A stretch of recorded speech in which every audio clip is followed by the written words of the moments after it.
Mixed by Rockstar Recording Studio, Goria Chhabra, Chhabra, Chhabra.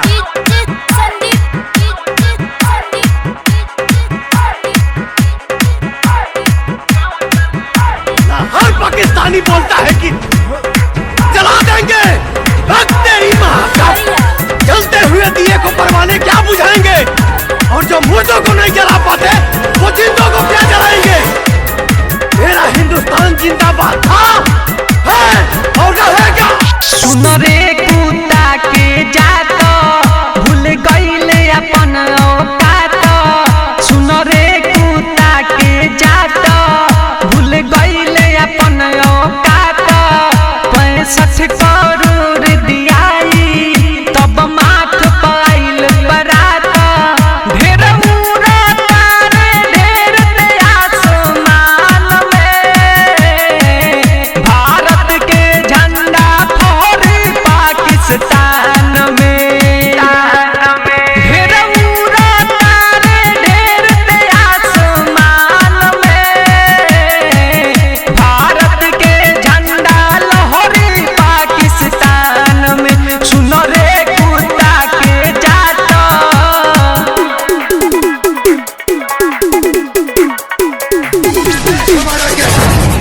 न होगी तुझसे अब बात कोई, मुल्क तुम्हारा हिजड़ों का, न दिल में है जज्बात कोई। हम भारत माँ के सपूत हैं, ईंट से ईंट बजा देंगे, तू दर ठोकर खाएगा ऐसा कोहराम मचा दे। मौगा जैसन पीठ पर तेवार करेली रे, दुगला के बच्चा बर बात करेली। मौगा जैसन पीठ पर तेवार करेली रे, दुगला के बच्चा बर बात करेली। पाकिस्तान में गर्दा उरी, सबके कटाई मूरी, तब जाके हमन के होई। सुन लेते बदला पूरी, पग बदल जाई पूरा समासान में। भारत के झंडा लहरी पाकिस्तान में। सुन रे कुत्ता के जात,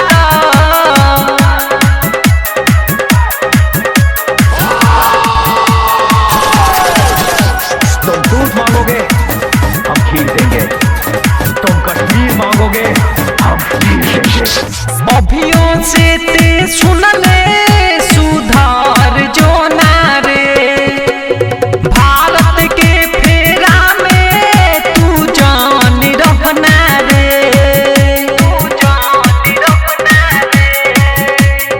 अभियों से ते सुन ले सुधार जो नारे, भारत के फेरा में तू जान रहना रे। मिट जाई नमो निशाना, यही में बाटे कल्याण।